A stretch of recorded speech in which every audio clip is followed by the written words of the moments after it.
Good evening. My name is Lori Zabata, and I'm a proud JWU alumna and the Director of Alumni Relations at Johnson & Wales University. Thank you for joining us for tonight's session, Sip with JWU, Oktoberfest and Seasonal Beers. We're excited to bring this program to you virtually, so together we can learn about the history of these beer styles and their flavor profiles. Before we get started, I'd like to review a few housekeeping items. This session is being recorded and will be available for future viewing. With the exception of the presenters, all participants have been muted. Please leave your cameras turned off until the tasting portion of the presentation. When directed, if you'd like to turn your camera on, please do so. If you'd like to ask a question, please use the chat button on the bottom of your screen. We will refer to this section to take questions at the conclusion of the presentation. Set your view to speaker view in the top right corner of your screen. This will be the best way to see our presenter. We suggest selecting Show Small Active Speaker Video as the view. Since we can't be together in person for this program, please keep it social. Feel free to share pictures of your at-home setup, a selfie or photo of you of who you're enjoying the session with.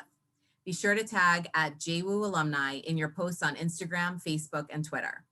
I'd like to thank the Alumni Relations team for their help behind the scenes for tonight's session, especially Lauren Anderson, Manager of Alumni Relations, for her work to bring this program to us. Thanks, Lauren. I'd like to introduce our presenter, Alistair Williams, Professor in the College of Hospitality Management at the Charlotte campus. Alistair holds a BS in Hospitality Management from Sheffield Hallam University, an MS in Hospitality Consumer Behavior from the University of Huddersfield, and a PhD in Experiential Marketing from Leeds Beckett University. Alistair has worked extensively in the international hospitality sector and has spent time in senior management positions in the United Kingdom, Asia, Africa, and Europe. Alistair has taught both undergraduate and postgraduate level marketing and beverage courses in hospitality schools in the United Kingdom, Greece, India, France, and now the United States. He has published a number of articles and books focused on marketing and beverages in contemporary markets. Alistair is a member of the National Guild of Wine and Beer Judges, Society of Wine Educators, and is an active member of both the Carolina Brewmasters and the North Carolina Craft Brewers Guild, participating in many of their events and serving on their education committee. He's a certified specialist in spirits through the Society of Wine Educators and holds a Wine and Spirit Education Trust certificate. Alistair regularly consults with local craft breweries and opens Seaboard Brewing, Matthews, North Carolina's first and only brewery. Additionally, Alistair is a restaurateur, opening the Portrait Gallery Restaurant and Bar in 2018. This bar provides craft beers, cocktails, boutique wines, and farm-to-table food for his guests. In fact, he's there with us from there tonight. We're so grateful to have him and his level of beverage knowledge at JWU and with us this evening. Please join me in welcoming Professor Alistair Williams.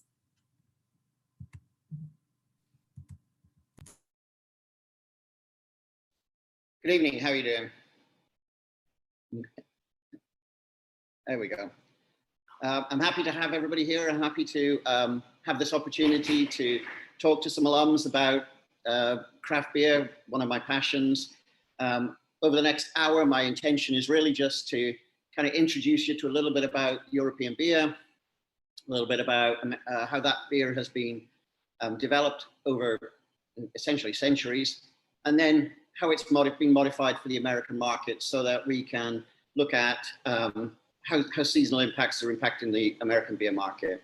And we're going to talk a little bit about it. We're going to talk a little bit about the heritage. And then the good part, we're going to taste some beers. I have four beers that I want to try to talk about. And I have some pairings that I think will be interesting as well. What I'm going to do is I'm going to share my screen so that you can see the PowerPoints as I'm talking along. This kind of part of the session will take about kind of 20 minutes or so. Then we'll have some time for the tastings. And then hopefully we'll have plenty of time for any questions anybody might have about either the beers that I've chosen or just beer in general.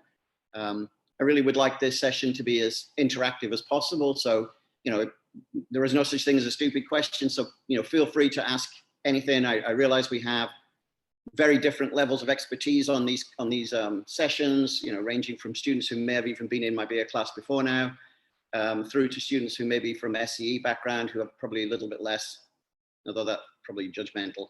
So let's take it away and see what we do. Hang on a second.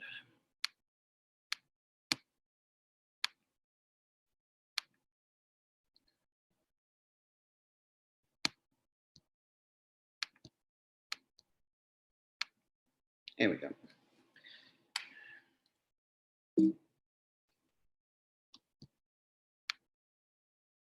All right. Hopefully everybody can see that and it's working up. So this is the agenda for this evening.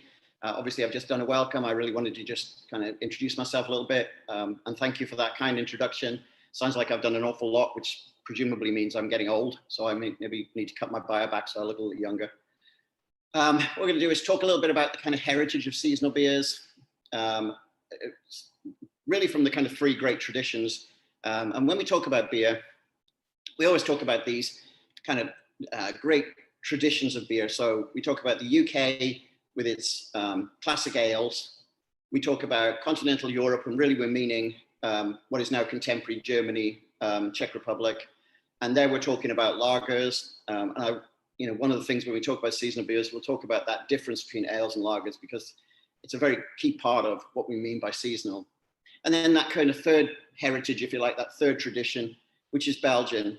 And so we're going to talk a little bit about how each of those traditions has come along. And then we'll move into a little bit of a talk about how that translates for the American market and how American seasonal beers have become such a significant part of the market. Almost about 1 in 7 of all beers sold in America is, in the craft side, sorry, is a seasonal beer. Seasonal beers are an absolute driver for the American market. And we'll talk about why that is important. Talk about a little bit about, as I say, some seasonal beer and food pairings. I sent out a list of kind of suggestions I've got. So I have a cheese board in front of me. It's got some Stilton on it. It's got some Gruyere on it. It's got some Gouda on it. It's got a soft brie style beer. It's got some honey. It's got some fig jam. It's got some apples. It's got some olives. It's got some blackberries and cranberries, and it's got some crackers. So if I kind of get this, if I get disturbed during it and start eating, just don't worry about it. I'm going to talk a little bit about how we taste beer, the things that we look for, and how it maybe differs a little bit from liquor and wine, which I know some of you have been involved with my colleague, Sarah Malik, and maybe saw that one, and my colleagues from Providence when they did bourbon. So we'll talk a little bit about why beer is slightly different, which is really down to bitterness more than anything. And then the good part, we will go through the 4 beers that we're going to taste. Okay, doesn't want to work. All right, so when we start talking about seasonal beer, every beer has its season. Seasonal beers have a long history in brewing cultures, not only in the kind of 3 great traditions, but also in places like France, for example. We talk about Stella in a second, but most countries have seasonal beers, and the reason is quite simple. Beer is an organic product. It changes. It's a combination of malt, grain, and water traditionally. If any of you have heard of the Reinheitsgebot, which is this kind of German purity law that said beer is just barley, water, and hops, and then later yeast, when we realized what yeast was. Beer, like wine, is a living product. And so, it continually changes. Yeasts don't die in the alcohol. They continue to thrive. And as long as you feed them, they will continue to change. And so, seasonal beers have always been a part of how we do beer across all of the great traditions. Beer is a grain, and so beer is brewed traditionally in the regions where grain is dominant in Europe. Those conditions are harsh. Nutrition is important, and a lot of the beer styles that we think about, things like porters, for example, they were essentially food for people. The word porter itself, and porter is a good example because it is very much a kind of seasonal beer, but porter itself comes from the word porterage, which was to carry. And that's because these people were paid in beer, which was essentially, sugar, it was food. And so, these Northern European countries where beer is the great tradition, as we say, Britain, Belgium, Germany, beers were about sustainability. They were about helping people survive very long, cold winters. And those beers at that time would have been very dark and very malty. The beers that we think of today, the kind of pilsners, when most Americans particularly think of having a beer, they tend to think of just one style, and that's Pilsner, Budweiser, Miller. That's Pilsner. It's just one style of lager. Those are a relatively new beer. Most beers would have been dark, they would have been malty, because we didn't know how to control temperature. The reason beers are colored is because we cook grain. It's just like coffee. The more we cook the grain, the darker the beer is going to be. So if we want a really, really black beer, like a porter and a stout, we burn the grain. If we want a very light beer, like a Pilsner, we use a very light colored grain. In other words, we hardly cook it at all. Historically, back in history, we didn't have the ability, or people didn't have the ability to control the temperature of grain. And so what happened was they just cooked it. We mashed it. In other words, we got sugars out. We cooked it. We couldn't control any of those things. So the beers would have been pretty much unrecognizable today, but they would have all been very dark and they would have all been very sweet and malty. We think about hops, for example, as being this, all-encompassing bittering agent, but in the history of things, it's relatively new. We would have bittered beers because they were this sweet malt. We would have bittered beers with anything we had. In the UK, we didn't have hops, for example, to any great extent. So we used the river and lake bog plants, basically. Anything that was bitter to get rid of that kind of sweet malty note. So these beers would have been dark, they would have been malty, and they would have been relatively sweet. They would have been full-bodied, but they would have been strong. They would have had high levels of alcohol to try to get them through the season, because beer deteriorates really quickly. Beer goes off very quickly. So the higher the alcohol, the less it's going to go off. That's the theory behind IPA, for example. At high hop level makes the beer last longer. So these beers would have been sweet, malty, big, alcoholic, and in certain cultures, not necessarily in the UK or Germany, but it's certainly in Belgium, they would have often included things like seasonal spices. Now, there were beers in Britain that would have had seasonal spices. They're called wassails. They would have been really based on ciders. Wassail was a cider. Wassailing was a ceremony we did to welcome the harvest for apples for cider. And those seasonal spices then kind of got moved into things like beers.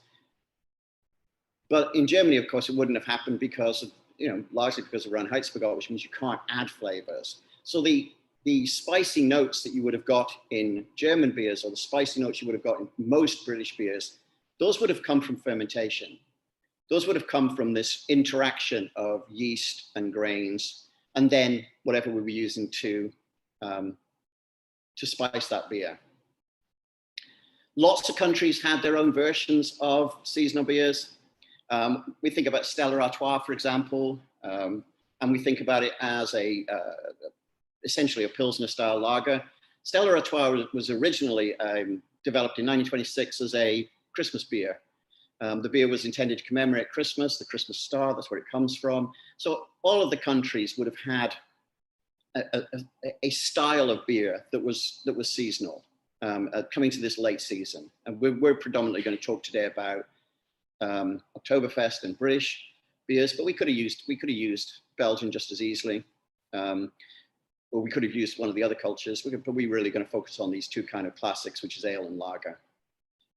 Important to remember, though, that in the UK and in Germany, the addition of things like fruits and sugars and spices just wasn't, it was not part of the heritage. That's very much Belgian.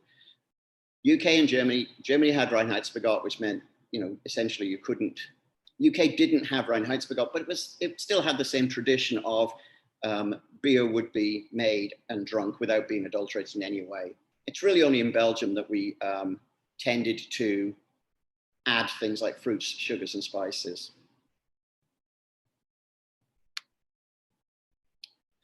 Let's talk about Oktoberfest, which is obviously one of, kind of where we are now. Well, the interesting thing about Oktoberfest, first of all, is that it actually takes place in September, not October. It traditionally, most German towns, the one we think of is Munich, of course, but most German towns have Oktoberfest festivals. The original, though, obviously was in Munich. It lasts for 16 days there. It starts in mid-September. It always ends on the first Sunday in October, hence the word Oktoberfest. This is a very old tradition. Oktoberfest has been commemorated in Germany since 1810, and originally it was nothing to do with beer. It was almost 10 years later that beer was introduced. Originally, this was an agricultural show and a horse race, which commemorated the wedding of Prince Ludwig of Bavaria and Princess Therese of Saxony.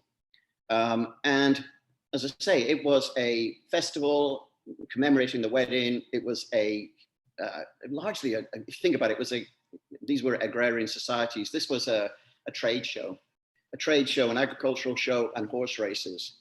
It wasn't until 1818 that the first beers were served at the Oktoberfest. And as I said, those beers would have been they would have been classic dark beers. They would have been lagers, and I'll talk a little bit about that in a second. They would have been lagers. It would have been a dark lager. What we would now call a dunkel. Dunkel just means dark lager. So these first beers back in 1818 would have been they would have looked nothing like what we think of as as Oktoberfest beers now. These would have looked, they would have been dark. They would have looked like British ales. They would have been that dark, not darker. They would look like stouts and porters. And again, that's because we didn't have the ability to produce high quality grains of a very light color. We couldn't control temperature. It wasn't until much later, at the end of the 19th century, that Spartan introduced what we would now think of as Oktoberfest, well, what we would think of as a Marzen, let's put it that way. One of the reasons, I just want to talk about one of the key things in beer that some people don't know.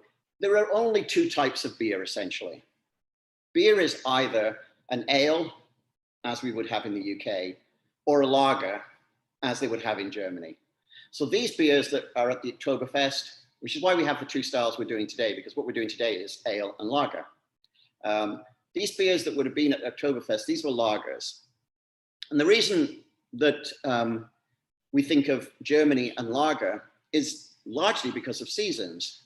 So in 1516, the Reinheitsgebot was introduced, and the Reinheitsgebot is known as the world's first kind of food purity law. It was a bunch of other things. It was about taxation and lots of other stuff as well, but it was very much about how you stop people adulterating beer.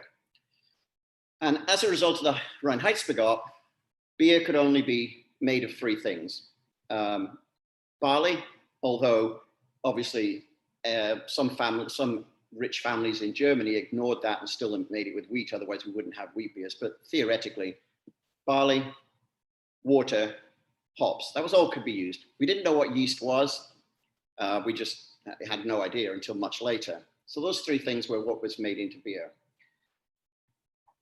What people don't know is, or what people don't think about is, Germany is actually much colder and warmer than Britain. So in winter, Britain is surrounded by water. And so our heritage in Britain is ales. And the reason is, when these beers were being made, remember we had no idea about yeast. So when these beers were being made, you had this big pot of sweet malt, sweet grain, basically sugary pre-beer. And we didn't put yeast into it. It was whatever was flying around in the air. Yeasts weren't known about, they weren't captured or anything like that. So they were just floating in the air. And in Britain is surrounded by water, so it's warmer. It stays cool in summer and it stays warm in winter. The temperatures are not dramatic because of the water. Big bodies of water help control moderate temperature. Germany, particularly if you're looking at Bavaria and Bohemia, are land masses. And so they get continental influence. Most of their influences are from the land, not from the water, which means that Germany is much, much colder, that area of Germany. It's much, much colder in winter and much, much warmer in summer. So what happened was beer spoiled. So beer that was made in June, for example, when the temperatures were warm, it spoiled and people were getting poisoned.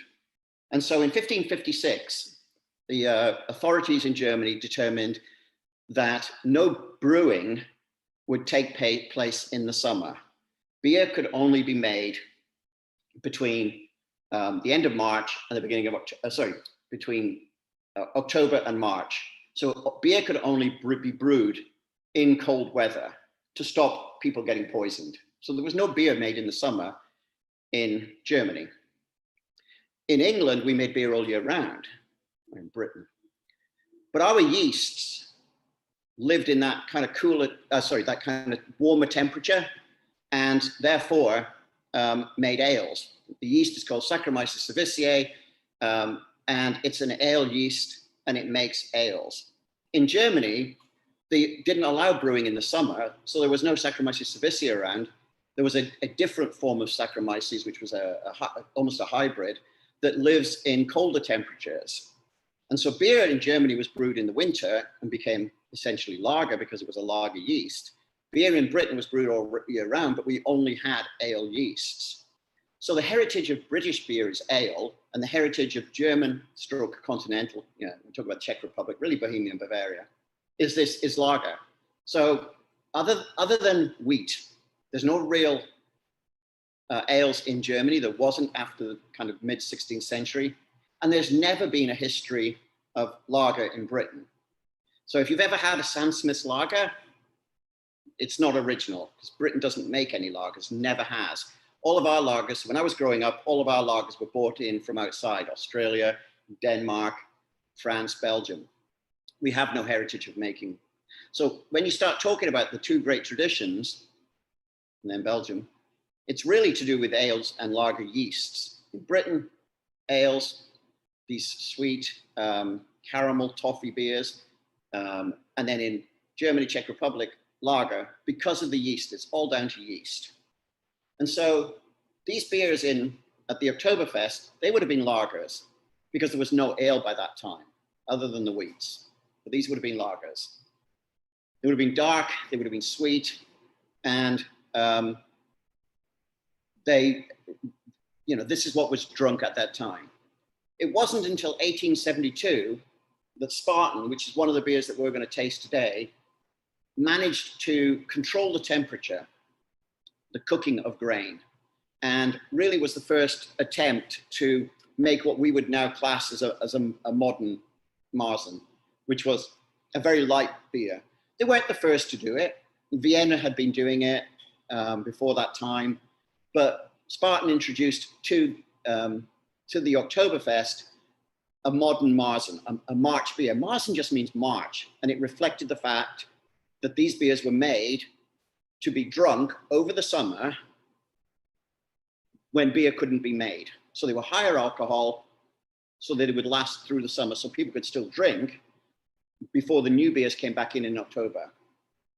So that Marzen in 1872 was introduced by Spartan, hugely successful. Everybody loved it.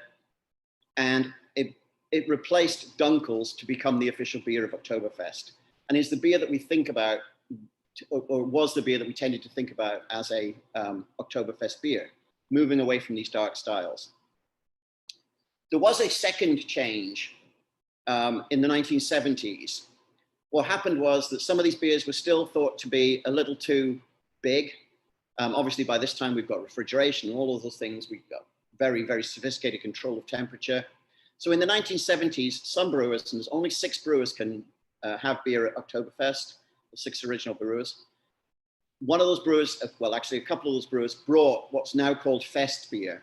It was more golden, it was easier to drink, it was a little less alcohol, and it began to replace the modern Marzen that Spartan had introduced. By the 1990s, all of that beer at the Oktoberfest was Fest beer. And Marzen in the mid-1990s was officially replaced by Fest beer. So over the history of the Oktoberfest, you've essentially had three different types of beer. You had the original dark lagers, these dunkels, replaced by Marzens, which were lighter, used a Munich malt, a little bit cleaner. And then what is now the Oktoberfest beer, which is a fest beer and is the only beer drunk on the Weizen. The Weizen is the playgrounds for the fairgrounds and everything. If you see the picture, that picture's the Weizen, it's the fairgrounds. And so today's beer is not how we would think of a traditional Marzen. It's a fest beer, and it replaced the Oktoberfest. And so the history of the Oktoberfest is an interesting one, but there's been a lot of changes during that history. But as I say, every season has its beers, because if you think about it, just like red wine, white wine, just like different liquors, we tend to think about different beers for different times of the year. So if we think about the spring, we think about bocks, we think about lambics, which were originally, these are high alcohol. Well, bocks are very high, lambic are very low, but fruited, or often fruited. We think about these beers, they're produced in the winter. They were produced for drinking during Lent and during Easter. Then we get to the summer and we think about the kind of styles of beer that we have there. Saisons, Pilsners, wheat beers are obviously very popular for the summer. Lighter, cleaner, very low. If you think about most wheat beers don't have big hop profiles. They're clean, they're light, they're citrusy, and they're just, those are the beers that we think of for summer. As we head into the fall, we start thinking about the hop harvest. Remember, hops are an agricultural product. They're essentially a forest plant that we harvest at this time of the year. The harvest was a few weeks ago up in Yakima. And so the beers in the fall start to get a little bit hoppier, a little bit more bitter. And obviously in the in the US, you start to think about all of the kind of flavorings as well. Things like pumpkin, obviously, is a huge one here. Maple, fruit added. We don't do that historically in Britain, but over here, certainly. In Europe, it tends to be a bit more about the abundance of hops. And so we start making those beers just a little bit more bitter and a little bit less clean. And then we get into winter and we go back again to that talk I mentioned a moment ago, where, these areas were cold and wet and pretty grim. And if you're living in that kind of area, you really want a big malty beer with lots of characteristics, lots of complexity, things like dark fruits and cherries, and you'll taste that in both of the ales we have in a few minutes. But again, remember, those come from the interaction of yeast with grain. Historically, traditionally, the black cherry that we get, the sweetness that we get, the honey notes that we get, all of that is just yeast interacting with grain. It's not added. So when we say, oh, I get a big note of raisin, or I get a big note of chocolate, there's none of that in there. This is just the interaction of grain and yeast.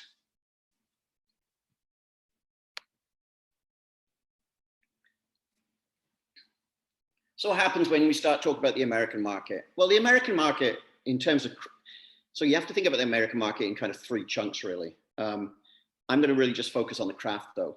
Craft beer market in the US, it's not a very old market. It's only really, it's been since the late 70s, and there's all sorts of reasons for that, but we've only got a craft beer market in the US that's really kind of 20, 30 years old. There's no heritage to go against. There's no legislation as there would be with the Reinheitsgebot, for example.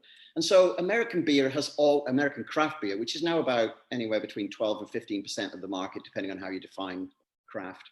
But it's always been rooted in creativity. Brewers showcase creativity through seasonal beers. So this is my bar, for example. It's in Matthews, downtown Matthews, if any of you know this area. Across the road is Seaboard Brewing, which is where I helped set up the brewery. And we have, a couple of their seasonal beers on our taps at the moment, because they did a pumpkin beer. Now they did a Marzen for Oktoberfest. And so, the creativity part of it has always been how brewers showcase creativity. So for example, in Charlotte, Noda, which is one of my favorite breweries, just really, really great people, really good at helping us in terms of the students. They're people like that, and Birdsong always allow us to do tours when we're allowed to before COVID. But they just won a gold medal at the Great American Beer Festival in Denver. They won their second for Gorgeous, which is their pumpkin spice beer. Not my favorite. I'm British. We don't do that stuff. But Americans, absolutely, it's about creativity. You know, American brewers see seasonal beers as a kind of a way of developing uniqueness, a way of showing the way that they're developing their brewery and a way of separating themselves in the market. And it's a really important part of the market. As I said at the beginning, about 1 in 7 of all craft beers in the US is seasonal. And so you have things like Marzens. Obviously, you have all the fall ones we've just had with the fall fruits, pumpkins. You have the summer ones where you start looking at things like citrus. And then, of course, you have the winter ones. And some of these beers are so important that, you know, they're coveted. They're some of their best-selling beers. Sierra Nevada has Nuna Lager, which is a big, strong lager. Great Lakes has its winter ale. Anchor has its Christmas beer. The one we're going to taste, Bell's Christmas Ale, has a long heritage. And so these beers have become really important in the American market for just differentiating your brand in the market. It's a really important part of how craft continues to grow. And we'll go through winter and then we'll start back into the spring and you'll start seeing all of those kind of spring beers coming onto the market.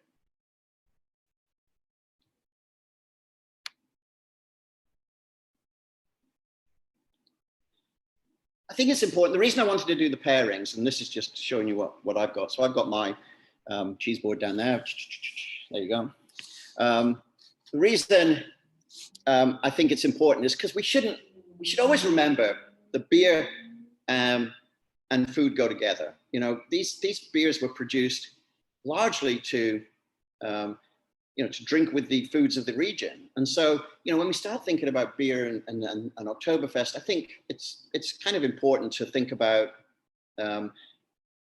what foods go with these. And so what I did was I put out, when I sent out the invite, or when we set this up, I said, look, I think these are good pairings. I think the Spartan Oktoberfest is a classic. That's Spartan, as I say, one of the 6 breweries that's allowed to be at Oktoberfest. And it's a classic, what is now a fest beer. This Oktoberfest, obviously. It's a riff on the Marzen, as I said. And it goes brilliantly with the Stilton, or I've got Stilton, but any hard blue cheese. And the reason is because these beers just go brilliantly with inoculated cheeses.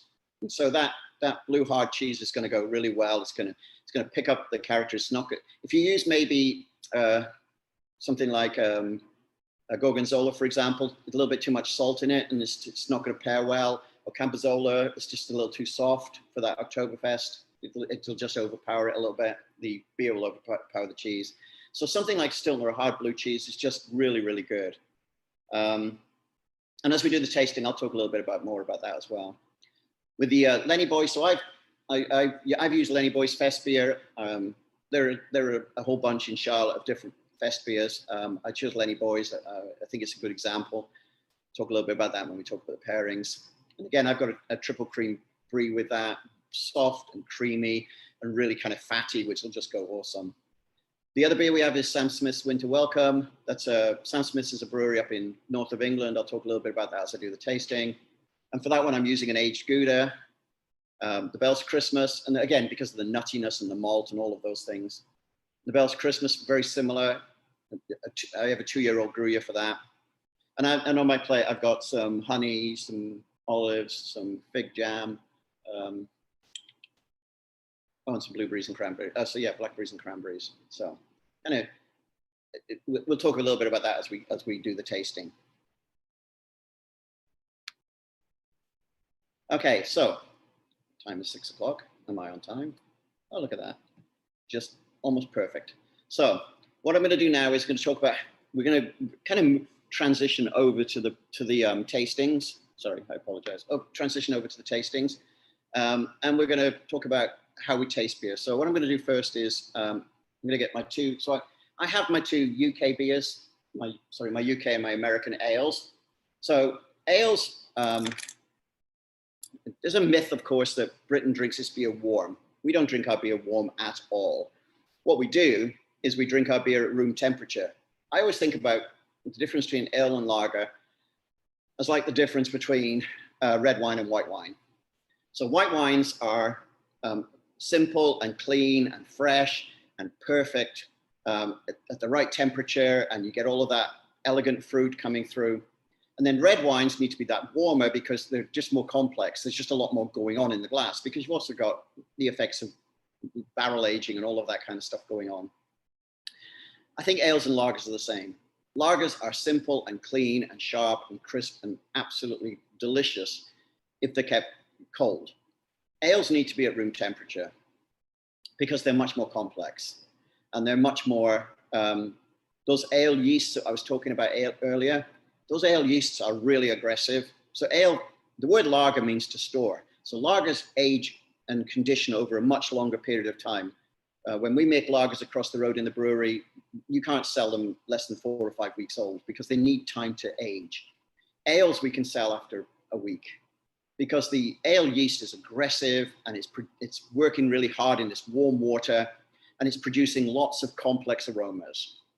And so I took my ales out of the fridge probably 20 minutes ago so that they've just got to a temperature, they just got to the right temperature. You should drink these things at kind of, just a little bit warmer than the lagers. The lagers need to be clean and crisp. So my lagers are still in the fridge. We're obviously going to start with the lagers. So I'm going to get one of those out. I'm going to get one out the fridge and we can start talking about how we taste beer. So let me turn around.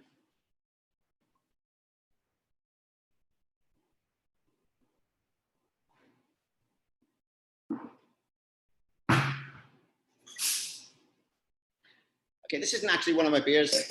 I'm going to get to my beers in a second. I'm just going to do this one with the reason being, if I talk and show you how to pour beer and taste beer, what's going to happen is that the flavors go off very quickly, and so we're going to lose a lot of what we're looking for. So when you pour a beer, you need a head on beer.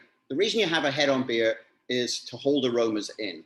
So as you're pouring, you want to basically just pour down the glass. And then as you get about halfway, then start to pour down the middle of the drink to get the head on it. And that way, it should stop right at the top. So there. This is Sierra Nevada's Hazy Little IPA. It's, as I say, I'm doing this one really to talk about how we pour beers. So what are we looking for? Why is this different to, for example,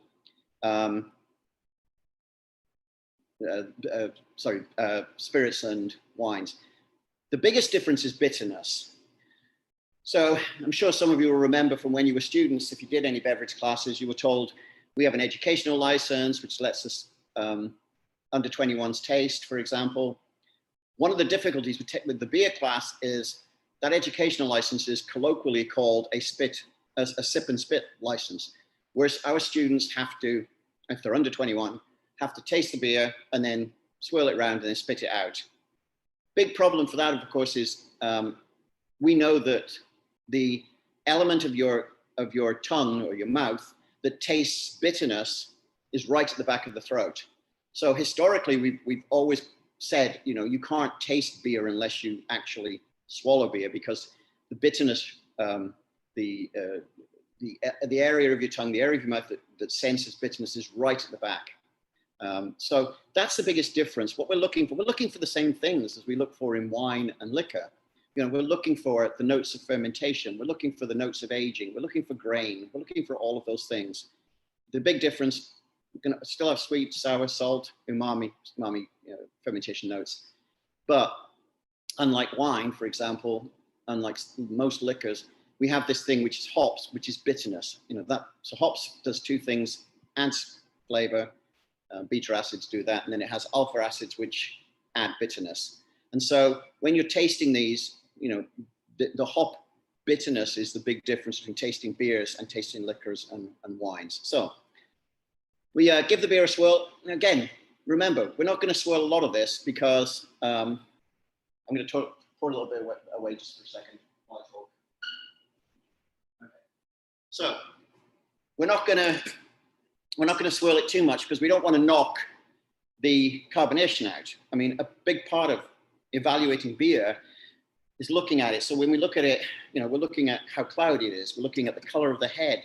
We're looking at this, what we call lacing, which is this, this foam that's on the glass. That's called Belgian lacing. So we're looking at how much it laces. We're looking at, as I say, turbidity, carbonation, all of those things. So we don't want to swirl it too much, because if we swirl it too much, we'll knock that carbonation out. But we do need to give it a swirl to just get those molecules moving a little bit. And then we're going to bring it up and we're going to smell it. And you really want to give it, again, big difference between liquor. You don't breathe in heavy with liquor because it burns your nostrils. This stuff's not going to burn your nostrils. It's what, 6-7% alcohol. So you can put your nose in and really breathe it down. Do the same thing with your mouth open.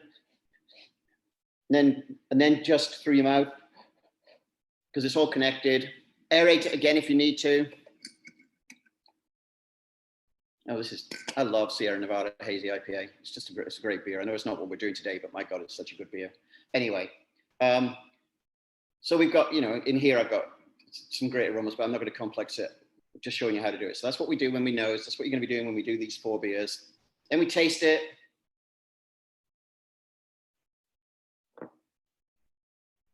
Swirl it all around, explore the entire palate, try not to swallow it straight away. Try to judge things like sweetness, salt, bitterness, acids, anything else you can think. There's a ton of citrus in this thing, for example, and it's got a lot of hops, obviously, it's an American IPA. So it's got a lot of kind of citrusy hops, for example. So that's what you're looking for. What are you looking for overall? The color, the head, the lacing. How balanced is it? How complex is it? How bitter is it? Is it florally? Is it fruity? Is it earthy? Can you get chocolate, licorice, malt, grain, toast? What are we getting? So we're going to move to the tasting. I'll put that one aside. And we're going to move to tasting, and kind of that's what we're going to be looking at. So what I'm going to do is I'm going to start with obviously the 2 lagers. I'm going to get out of the fridge. I'm going to get the Spartan. We'll start with that one. We'll do that tasting. Move on to the second of the beers, which is the Lenny Boy Fest beer, and then move to the English ale, and then to the American ale as well. And hopefully we'll be done by 10. It gives us about 10 minutes or so, which is enough time to taste. And then we can pick up any questions if anybody has any. So again, excuse me while I just turn around.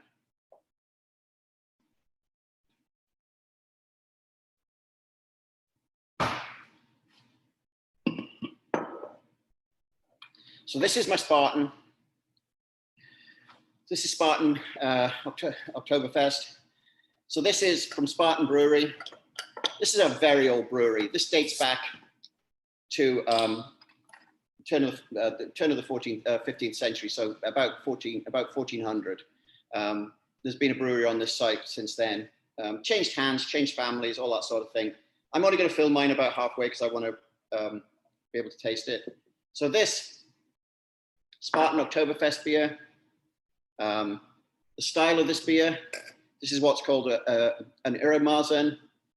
In German beers just means original. So this means this is a classic original Oktoberfest beer. As I say, one of the 6 breweries that's allowed to produce. The hops in here are all classic German hops. These are mostly Hallertau.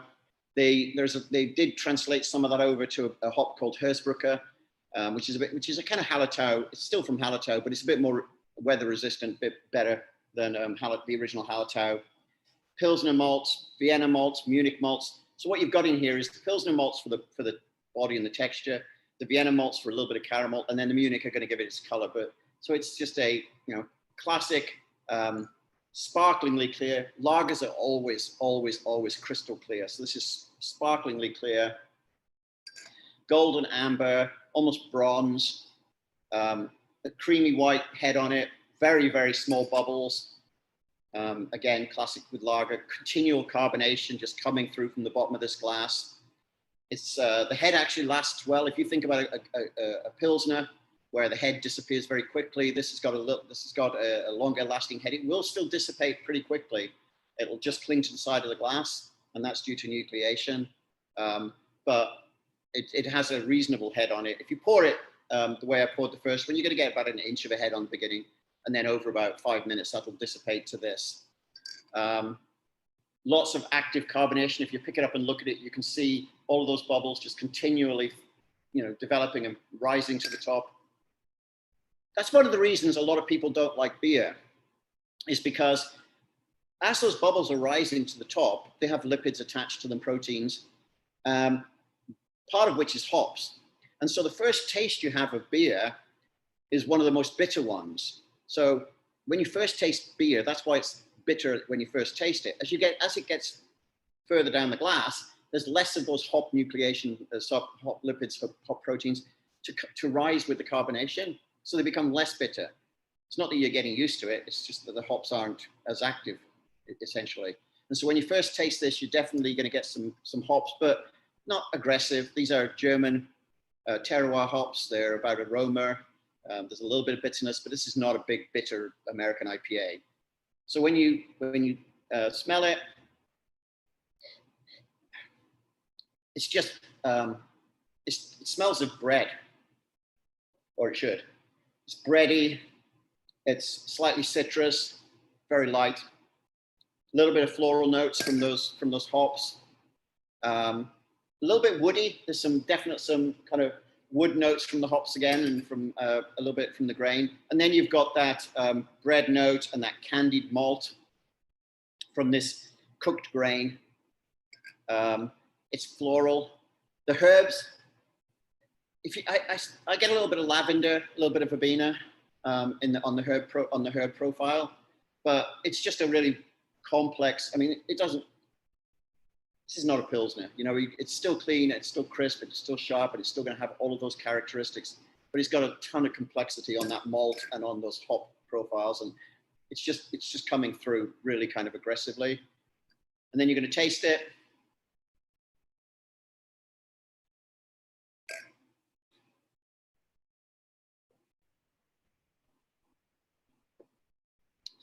It's absolutely gorgeous. It does exactly what it says on the label, yeah?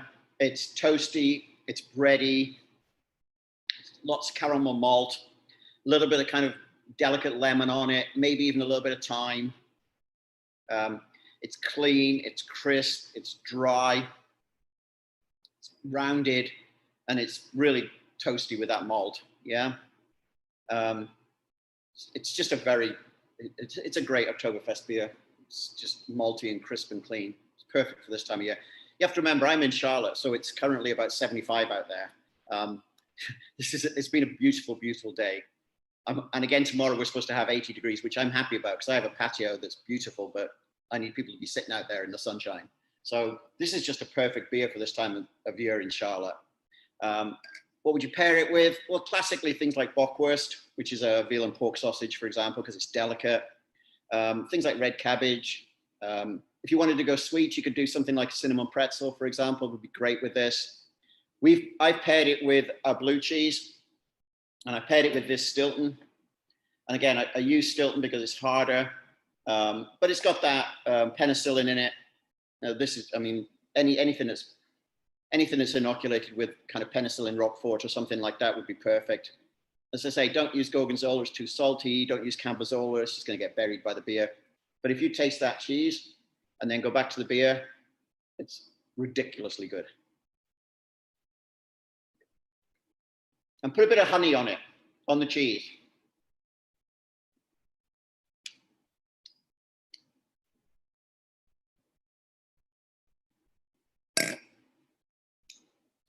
All right, I'm going to stop because I could just do this for the rest of the night now.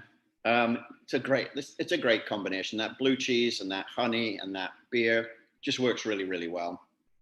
I'm not really going to stop. I got 3 more beers to go. Okay, so American equivalent. This is Lenny Boy. So Lenny Boy is a brewery here in Charlotte. They actually started as a kombucha brewery back in 2012. Originally, that's what they made over in towards Noda. Then began brewing about a year later, and are still really, really well known for their kombuchas, which is a tricky thing to do, to be doing kombuchas and and the yeasts that are involved in that inside a brewery as well. There's a lot of trouble with that kind of, or difficulty with that kind of thing. This is their fest beer. So again, and this is where you see what happens when the American market, manipulates the beer. Because if you see again, let's go to this one. There's our German Spartan beer, and there's our American, right? And the first thing you should notice is, where's the head? And look at the color. So, this beer is an American version of a Marzen Fest beer. It's not the same, and that's okay. We should recognize our own traditions, and so this is a very different beer. These guys, it's around the same alcohol. The German beers are 6% or 5.9. The American is about the same, 6.3. About the same bitterness. We talk about IBUs, International Bittering Units, which measure how bitter a beer is. The Spartan's about 23, 24. This is probably about 30. So same. The big difference, just a lot more Pilsner malt in here and much less Munich. And so the color is just more of a dark gold like copper. It's definitely not bronze. It's definitely not golden amber like the other one. This is much more of a very dark gold, very light copper. It's not as aggressive in terms of carbonation. It's almost like a sparkling wine. The carbonation is much less aggressive. Very, very light, foamy head on it. You really have to work to keep a head on this stuff. It disappears really quickly. Very thin, tiny little beads on the head. Minimal amounts of lacing. This is a very light beer compared to the other one. And that comes through when you taste it as well, because when you still get, when you nose it, it's much lighter in flavor, much less complex, much simpler. There's not the same amount of breadiness to it. There's some caramel malt, there's some bread. So it hasn't got the earthy notes. It's very light. Still got some citrus, still got a little bit of spice, but it's kind of harder to work out what that spice is. In the other one, you could definitely get lavender, you could get verbena. Here you get a little bit of, I guess maybe thyme or something like that. It's very clean. And that comes through on the palate as well. So when you taste it, it's light, it's clean, it's crisp, it's relatively simple, very, very light, light to medium body, clean, crisp, clean finish. Again, in terms of pairings, I'm thinking here maybe something like carrot bisque or maybe mushroom risotto, for example, would work. Just bring a little bit of that earthiness back in it. What we used is a brie, so a soft ripened cheese. And the reason is fat. I think this cheese, because with its fatty content and its rind, it's a very light bloom.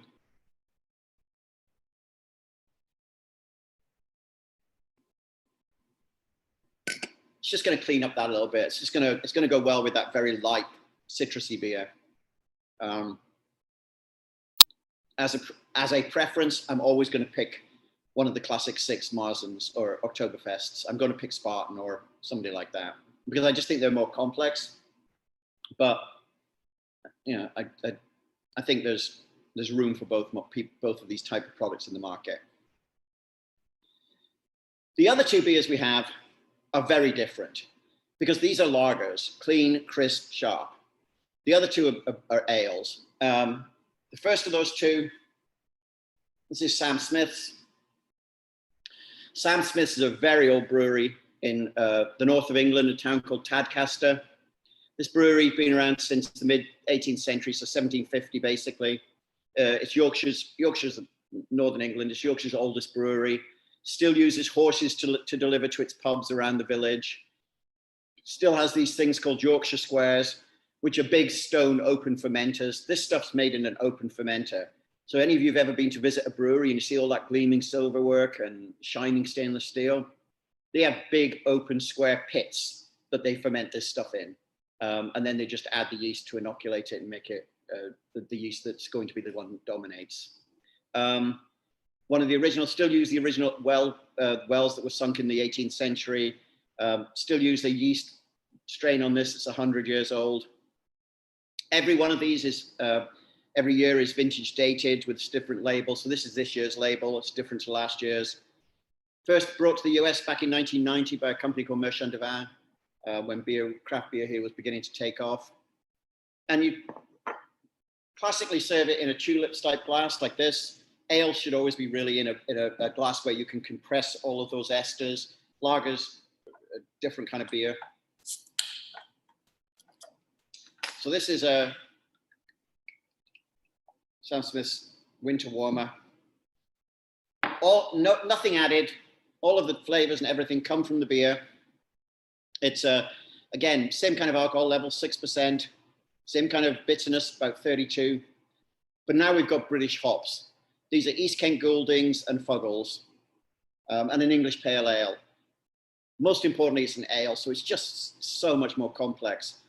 Look at the bubbles. If you look at the bubbles, they're much bigger, much more complex. The color, it's just a color of golden British toffee. It's honey, amber, creamy white head on it, you know, laces with big bubbles. When you give it a swirl and nose it, it's totally different. Toffee, spice, earthy British hops, caramel, big sweet malts, slight licorice note, all of those things coming through, and all of those are brought fruit. All of that's from yeast, and all of it's brought through to the beer. When you taste it, it's malty, it's earthy, it's toffee, it's caramel, all of that comes through. You could serve this with classic British foods like roasts and stuff like that, Christmas cake, all of that kind of stuff. We've done it with a Gouda, so a year-old Gouda, not smoked. The older the better. It's just going to give it that. These cheeses develop toasty toffee notes. If they're old enough, this is a 2-year-old, they even develop like a pineapple note to them. And then when you taste them with the beer, it's just fabulous.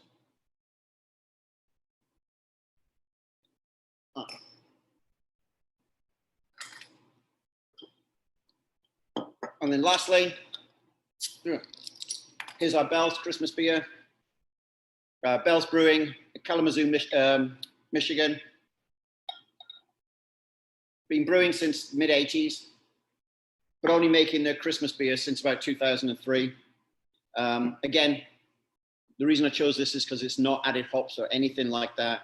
It's all about fermentation. There's no spices added. These are Northwest hops from Michigan and Pacific Northwest, probably Chinook, citrus, something like that. Big herbal ones.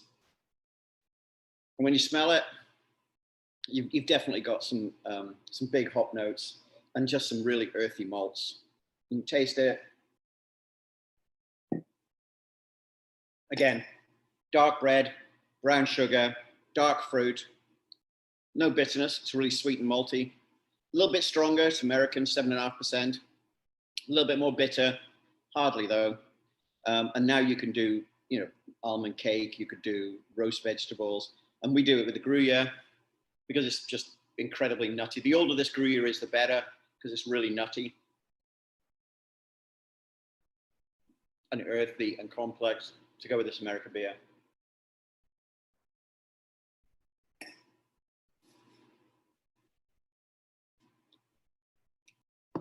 Oh, there you go. There's winter beers and seasonal beers. If anybody's got any questions, I'm happy to take them. Thank you, Alistair. This was so informative, and I found some beers that I've never tried that were really great. Thank you. We have a few questions coming from our chat, so I wanted to give some time for those. I know we are at 6:30, but if people are able to stay on, that would be great. If not, the recording will be sent to you. And so Paula was saying, on noticing the lacing, isn't that more about the glassware cleanliness? And what glassware do you recommend for an ale and lager?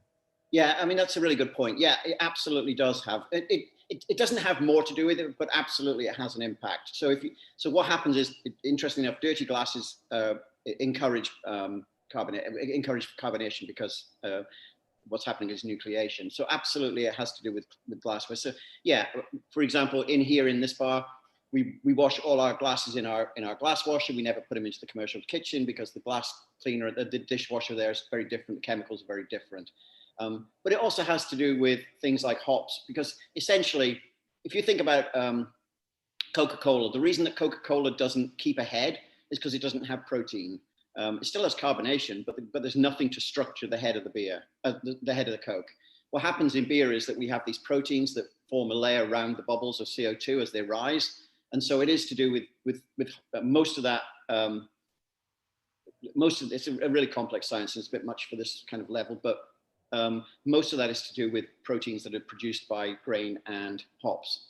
So you're absolutely right. There is definitely an impact of clean glasswares and dirty glasswares, but I'm assuming that the glasses are clean. They better be. And the reason we're getting lacing on these is because of the different proteins from the hops. And I did mention, I always think ale should be in something like this, which has got some, what it does is it brings all the aromas together and then allows them to dissipate, so like a tulip. Whereas Pilsner glasses can be a little more open. It's still better for them to be curved to concentrate the aromas, but you're not trying to capture them. You don't have the head to capture those aromas anyway, so it becomes less important. Great. Thank you. Dion is wondering, is the quality of beer influenced geographically by the quality of water based in a region? Oh, absolutely. It's a really good question, because water is absolutely the most important thing. Because if you think about it, we can transport grain, we can transport hops, and we do. Yeah. So if beer is only three things, hops, water, and grain, the one thing we can't transport is water. So the great beer cities, the great beer places are great beer places because of water. So London is on this artesian well. Burton, where IPA comes from originally in Britain, is on the river. So water is absolutely essential. And I'm sure you got that discussion when you had bourbon. Water quality, what's in water is what determines whether yeasts can live or die, for example. It influences isomerization of hops. It's absolutely 100% critical. You can't make Pilsner in London because the water's wrong. You can't make IPA in Munich because the water's wrong. Water profiles, so commercial breweries change their water profile to reflect the water profile of where that beer originates. So if you're making a OMB in Charlotte, makes Pilsner, they replicate the water from Pilsen, where it originates from. Yeah, water's absolutely critical. Sherry is from San Diego, and she mentioned some of the craft breweries in her area, and she wants to know, have you tried any, had the chance to try any beers from San Diego, and if so, do you have any favorites? Yeah, I've been lucky enough with JWU to go to San Diego 2 or 3 times for different conferences and stuff. So I've had an opportunity to go to quite a few breweries. I think, San Diego's, along with many other cities, they were 10 years ahead of everybody else. They have some absolutely fabulous beers. There's just some great beers. And so I wouldn't want to say I have any favorites. I love exploring breweries. And so, I just think there are some great breweries in San Diego. Great. We can do one more question. Dion was wondering about, should a beer always be drank in a glass, and do cans affect the quality of the beer? Yeah, no. So cans definitely affect the quality of beer, but in a good way. The best packaging for beer is without a doubt a can, because the biggest damager of beer is light and air, oxygen and sunlight. So if you drink something like a Mexican beer, for example, in a white bottle, it's deliberately done that way to give it a little bit of skunkiness because it's part of the flavor profile. You put a British beer in that open white glass, it's pretty disgusting. Any of you ever had Newcastle Brown? It's, for me, one of the worst beers you can drink because it just skunks up really quickly because of the white glass. So cans don't do that. They're absolutely the perfect medium for packaging. But just like, screw tops on wine, there's a romanticism with beer. There's a theater to it. There's no theater in opening a can of beer. But in terms of quality, I guarantee the beers in cans are 10 times the better quality than the ones in beers because they just don't have the opportunity to go bad. Would I drink a beer out of a can? Absolutely not. But would I drink a beer out of a bottle? Absolutely not. I'm British. We put it in a glass. Yeah, no. Good insight there, though. And so this will be our last question, and there are some others in the chat, so we will have. Yeah, as I said to you before, I'm more than happy to answer people individually if they have any questions at all. My email is obviously just Alistair Williams at JWU. So anybody who's got any questions, more than happy to answer. Great. So one last question from Pete. He's mentioning your establishment, so that's great that he's local to Matthews. But he is wondering, do you use the Untapped app to rate and record your insights? No, I'm not. I know whether I like a beer or not, and so I don't need to record it. I know a lot of people do, but I have nothing against them. But I just personally don't need to. I'm not that specific about it. I'm very open to people doing it. It's just not something I use, but I know a lot of people who do. Great. Well, thank you, Alistair. I'm going to turn it over to Lori to close us out. Great. Thanks, Lauren. Thank you, Professor Williams, for leading us on tonight's tasting experience with Oktoberfest and seasonal beers. It was such an informative and interesting discussion about the distinct differences between lagers and ales and some history on the seasonal aspect of beer. We're grateful that you shared your time with us this evening and appreciate your insight. Your passion for beverage education is so appreciated. We'd also like to thank all of our alumni attendees for joining us for this seasonal celebration. This event was a perfect example of the immersive education our students receive. In the College of Hospitality Management, our faculty pride themselves on providing students with portable skills that can be applied to any sector of the hospitality industry or other industries, which is so important during times like these. If you're in a position to give back, please consider a gift directly to the College of Hospitality Management to help Professor Williams and his colleagues continue to prepare the next generation of food and beverage experts and hospitality industry leaders. We've shared the link in the chat window, and I thank you for your generosity. We sincerely hope that you enjoyed this evening's session, Sip with JWU, Oktoberfest and Seasonal Beers, part of the JWU for You family of programming. Through JWU for You, alumni can engage in informative and interesting discussions related to professional development, social and avid interest topics. Join us on November 19th, when we will discuss beverage menu planning for your upcoming holiday celebrations. Associate Professor, Department Chair, and JWU alum Michael Sabatoni will guide the conversation, and as always, there will be a tasting component. Think signature cocktail. For more details and the full listing of upcoming events, please visit our events calendar at alumni.jwu.edu. Thank you so much for attending. We appreciate it and wish you a wonderful night.